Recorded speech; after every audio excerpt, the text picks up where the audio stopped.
Bahujan Samaj party या सुश्री मायावती जी किसको किस पद पर रखती हैं, किसको कद पर रखती हैं, ये उनका निजी और आंतरिक मामला है।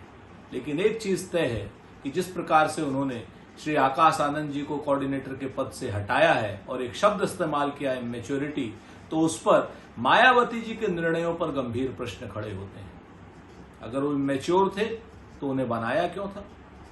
जब वो जमीन पर भाषण देने लगे, जब वो बहुजन समाज के साथ काम करने लगे और भारतीय जनता पार्टी के खिलाफ काम करने लगे, तभी आपने उनको पद से हटा दिया।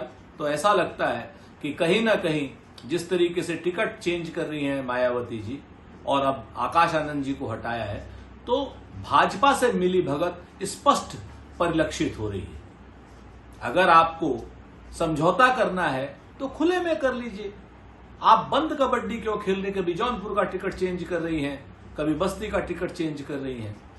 स्पष्ट हो गया है कि बहुजन समाज पार्टी इस वक्त कहीं ना कहीं भारतीय जनता पार्टी की बी टीम के रूप में काम कर रही है। देखिए, बसपा और भारतीय जनता पार्टी का अघोषित गठबंधन है, ये जनता देख रही है। जिस तरीके से बसपा के टिकट का बंटवारा हुआ, फिर टिकट बदलने के फैसले हुए, वो कहीं न कहीं भारतीय जनता पार्टी का प्रभाव नजर आता है। और आज जिस तरीके से आकाश आनंद को उनके पदों से बर्खास्त किया गया है, वो आकाश आनंद जो बसपा के उत्तराधिकारी थे, वो आकाश आनंद जो भारतीय जनता पार्टी से लगातार सवाल पूछ रहे थे और भाजपा को वो सवाल चुभ रहे थे, आदरणीय मायावती जी ने आकाश आनंद को बर्खास्त करके ये बात जग जाहिर कर दी है कि बसपा और भाजपा का अघोषित गठबंधन है। समाजवादी पार्टी समझती है कि जनता सब देख रही है और जनता जवाब देने का काम करेगी। मायावती बहुजन समाज पार्टी को एक प्राइवेट लिमिटेड कंपनी की तरह चलाती है और इसीलिए जब जेब में आता है, जैसे निर्णय करना चाहती है वैसा निर्णय कर लेती है, क्योंकि वहां तो एको अहम द्वितीयो नास्ति। मायावती जी जैसा चाहे वैसा निर्णय कर सकती है। आकाश आनंद जिस तरह से